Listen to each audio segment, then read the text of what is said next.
always bugged me, this album cover. And then going back to the CDs that came out in '87, the had the white and the black one, same cover as this. Um, I mean, seriously, I don't know. Whoever Apple Capital EMI, whoever runs this show now, couldn't have spent half an hour track down some Beatle pictures, put on the cover, or some kind of design other than it's just lame, just bland. And you hear about the famous, I don't know, famous. You hear about bad album covers.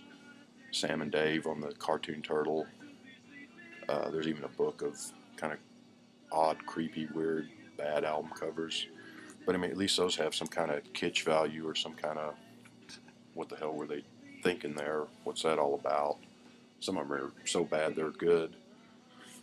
But this, it's not the worst album cover ever, I guess. But I don't know.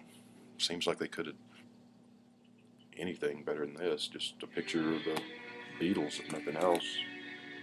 Just pick up a random picture and slap it on there. But and I think even one of my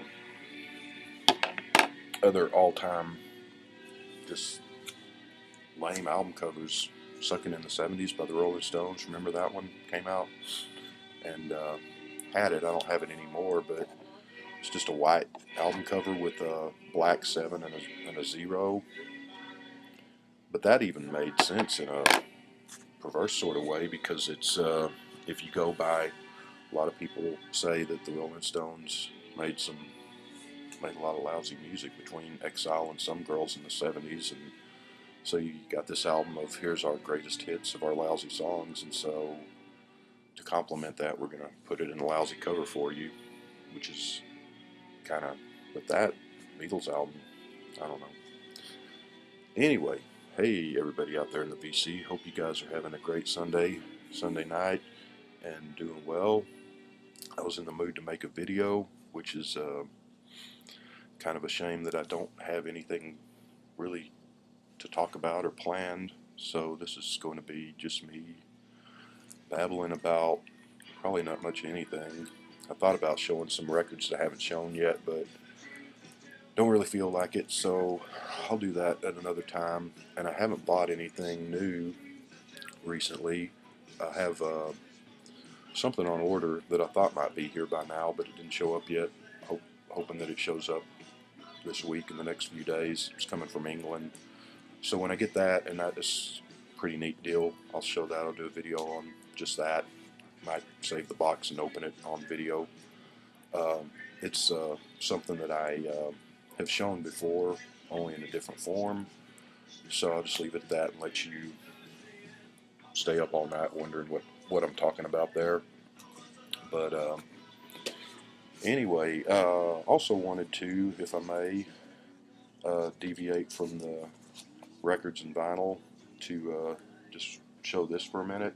It's a TV show called The Hour, English show on BBC. This is a Netflix that I got.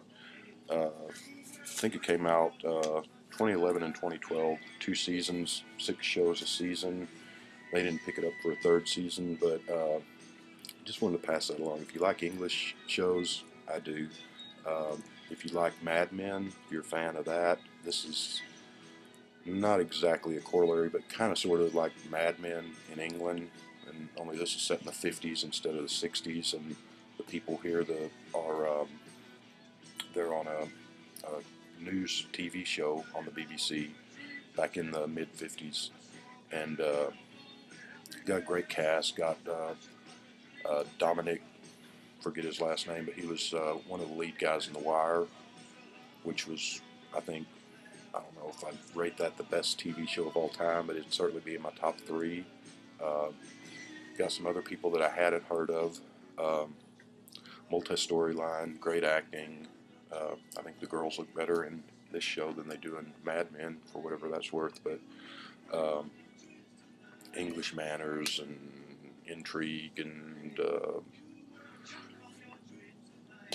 affairs of the heart and all that stuff. So check it out if you're into things like that. The other thing I thought I might talk about was last week I did my top 10 albums, my 10 favorite albums, which if you watch that, you might remember that in my top spot, I picked this. Then I had a change of heart. I went with this instead. So, and I didn't say on the video, but I made a rule to myself that I was only going to pick one band or album, one band or artist, limited to one of the choices. Because realistically, if I was to do my top 10, it'd probably be the top 5 or 6 would just be a bunch of Beatles albums. They're my favorite band. I don't, you know, I thought that'd be kind of boring. So that's why I just did the one band or album rule. And so, yeah. Anyway, turn that down a little bit. That is Veronica Falls, an album I bought this year. I'm playing, just have the iPod on shuffle over there. So yeah, anyway, let's start with this one. Thought I'd just talk some more about these 2 albums. Not a great album by any stretch of the imagination, but I always liked it. I love the cover, which is something that Capitol probably slapped together in 30 minutes. But when I was a kid, I thought the pictures inside were cool and all. And I got this album probably when I was 10 or 11, and I wanted it for several years before I actually got it.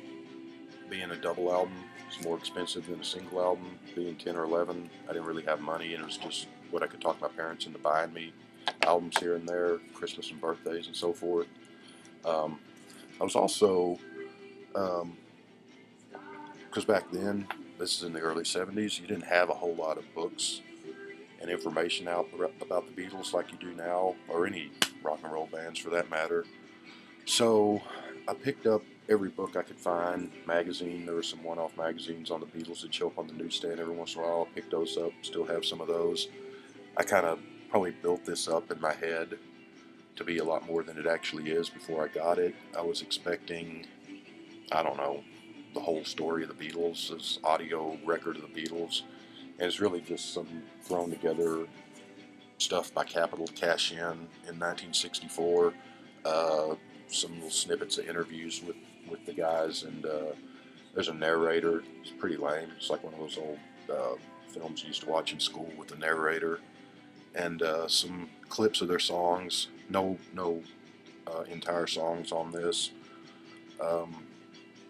But you know, I mean, 64, such was demand for the Beatles that this hit number 7 on the charts, and it's a gold record, so they sold plenty of these. I don't know how many people listen to it more than once or twice, or how many people care about it now, but it's just an odd, weird little album that's got a special place in my heart just for sentimental reasons. I don't play it much. I played it a while ago, probably for the first time in 10 years or so. But this number 1, why is that? Well, first let me say that my number 1 choice when I'm doing these favorite 10 records is always a Beatles album, and it changes depending on which Beatles album on any given day that I'm in the mood to place in the top spot there. But this one, more than any of the others, is what I say if asked, which it's not like people are walking around asking me what my top 10 favorite albums are, but this is what I usually pick. And yeah, so did the Beatles do better, more sophisticated, more evolved, more sonically whatever? Sure they did. So yeah, there are better Beatles albums out than this. But to me, music is about not just the technical side of it, but it's about the how it hits you in the gut and the heart. And this album, probably more than any other album ever, is just always hit me in the right place, and it sums up kind of everything about the Beatles when they were brand new, when they were just when America just discovered them. Which, I mean, I was not even 1 year old so it's not like I have memories of it. But I do remember this wasn't the first Beatles album I got, but it was among the first. I got this. I don't know. It was probably 9 or 10, somewhere around there, and played the. This is the one that I. This is the one that I got back then. Played the dog out of the thing through the years, and I don't think there's a bad track on it. But it just. I've often thought, how great it would have been to have been 13, 14 years old when they just walking around, and all of a sudden out of nowhere you hear "I Want to Hold Your Hand," and then next thing you know you're hearing about this weird group with a weird name and weird haircuts, and hey, they're going to be on Ed Sullivan this Sunday night, and checking them out, and going out to record stores such as they were back then, or probably going to Woolworths or Murphy's or Mott's or something, and getting these albums and picking up your Beatles wig and your Beatle harmonicas and all that great stuff. Would have been really cool, I think. And this is just them when they're young, hungry, and fresh, and just on the scene, and probably hadn't even memorized which name which went with which Beatle yet. And musically, though, um, I think it can't be beat. I don't think there's a bad song on here. Roll Over Beethoven, maybe the weak link on there, and it's not by any means bad. It's just sort of a rope version of the Chuck Berry song, but I think this is everything else just hits it out of the park in my. I mean, you really Thank You Girl. The drums at the end of that are really cool. Money, you can't do that. She Loves You, of course. Some of the best. This is a heavy Lennon album. Some of the best Lennon vocals ever, I think, and that's saying a lot because my favorite singers are Lennon and Otis Redding. But I mean, I think some of his best are here. You Really Got Me. You really got me. Yeah, that's Lennon singing the Kinks. You Really Got a Hold on Me. Money, You Can't Do That. I Call Your Name. Please, Mr. Postman, I'll Get You. Postman is one of my favorite Beatles songs of all time. I mean, I know it's a cover and all, but just a great vocal. Um, this is kind of called their Motown album or their rock and roll album, with I think appropriately so. Um, and the thing about, I told you this was going to be me just kind of rambling on with no particular point, so feel free to go elsewhere if you're bored by now. If there's such a thing as an overlooked Beatles album or kind of forgotten Beatles album, which there really isn't, but it may be this, their first album, which I would also rate a 10 out of 10, and some days this is my favorite Beatles album, to tell you the truth. Love this thing, love the vocals on this. I think John and Paul are, even George, well, even Ringo, really, one of Ringo's best vocals was Boys. But to me, this sounds like the Beatles, but they're still becoming the Beatles. And in a lot of ways, this sounds like an early. It came out in '63, right? Uh, sounds like a pre-Beatles '60s album. Sounds like a '50s album almost. I mean, Misery at the end of that, they're kind of la la la la la, which sound a '50ish sounding thing, which they wouldn't do that anymore past this album. Those type of vocals, and I think there's a sonic leap between that album and with the Beatles, uh, in songwriting and performance, and somewhere along the way they gel into becoming the Beatles proper, probably with like She Loves You 45, but definitely by the time we're with the Beatles, they're almost like a different band between those two albums. And this, of course, this is one of the American albums, one of the, I guess you call it Frankenstein albums, because America would, Capital in America would pull songs off of the albums to put aside so they could make extra albums to make extra money, something that the Beatles, when they found out about, were not too thrilled with. Um, I've heard that the Butcher cover picture was sort of a in joke or sort of a reaction to how Capitol butchered Beatles albums in America. I don't know if that's true or not, but sounds good.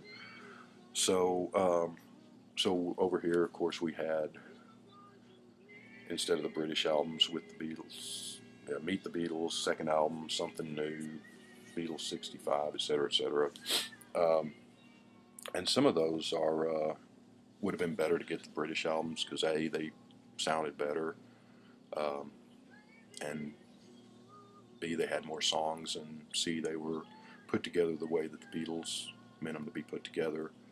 How much input they had early on the first few albums, who knows? But um, so this isn't really even a Beatles album, because they went to the studio and recorded it. And yet, with this particular album, I think it's against all odds. You get this perfect album because, I say against all odds, you've got this guy named Dave Dexter who worked for Capitol, who was actually, and not that it probably matters much 50 years later, but he was responsible for the Beatles breaking in America later in 64 as opposed to 63 or so, because EMI had bought Capitol in, I want to say, 55, 56. So as such, Capitol had first right of refusal to EMI product. So Capitol, or EMI, was sending these Beatle 45s to Capitol in America to release, saying, hey, they're huge here in England and Europe, you might want to release them in America. And they kept getting turned down on those first 4 or 5 45s, which is why those records ended up getting put out on these kind of odd fly-by-night labels like Tolly and Swan and VJ. Um, then, if I'm remembering the story correctly, finally, just frustrated to no end, Brian Epstein flew to America to meet with the president of Capitol to push I Want to Hold Your Hand. And, well, this Dave Dexter guy was an executive at Capitol. He was the one who was turning down the 45s, the early ones, saying that they wouldn't sell here or nobody cares about that. Dexter was an older guy. Don't know how old he was in 63, but he was older. Didn't like rock and roll, which is fine. I mean, he was of an earlier generation. This is not to say Dexter was this horrible person, because he obviously knew his stuff. He was responsible for signing Sinatra to Capitol, I think in the 50s, which I think Sinatra had been on Columbia before that. He worked with Count Basie, Peggy Lee, Duke Ellington, Sinatra, a bunch of people. I mean, so that's all great music. And he worked on their albums and produced them and stuff. So he knew what he was doing to some extent. He was just older, and rock and roll just didn't fit him. He was just out of touch with that type of music, which I mean, it's kind of funny because it's hard to remember that now, because rock and roll's 60 some years old, and so even old people um, grew up on it and like it. But I mean, I remember my dad. He was rock and roll, if you want to say it, broke big around 56 or so. I mean, you can argue about the first rock and roll record and all that, but I mean, when rock and roll got big, mid 50s, by that time he was like 30 years old. So, his music taste was already well formed, and he never liked it either. But anyway, inexplicably, Dexter, Dave Dexter, got not only turned down those early Beatle 45s, which is why they came out on the VJ and those labels, but once Capitol went with I Want to Hold Your Hand, we all know what happened after that. Somehow Dexter was put in charge of putting together these early American Beatle albums, and he didn't like rock and roll. He didn't like the Beatles. He didn't probably give any thought whatsoever to putting these albums out, other than it was his job to do it, and he knew that they were selling like hotcakes, and just silly kids will buy anything, and let's put as much of this stuff out as we can and make money before the Beatle boom goes bust. And so, the track listing here, I think it's great. Not a bad song here. I think Dexter probably had, I don't know, 15, 20 songs. This album's like 22 minutes late, 22 minutes long, short and sweet, but it gets in, punches, and does its thing, and it's just perfect. But he probably had a bunch of songs to pick from, and just, I doubt he gave any thought to it at all, just picked at random, threw them on in whatever order they're on there.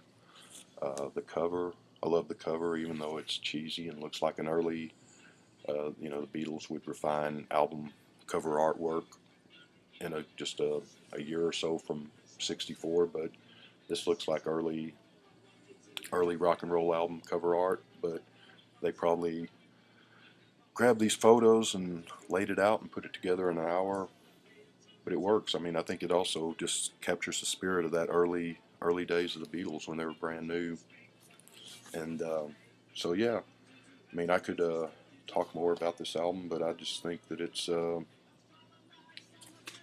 I just think it. To me, this is the Beatles. Not that the White Album and Sgt. Pepper and Revolver and all that aren't, but this is just the, in simplest terms, the essence of the Beatles, and the Beatles being my favorite band, uh, my favorite album. So um, that's that. So anyway, don't know how interesting any of this is, but hope everybody. I thank everybody that's subscribed, and I've been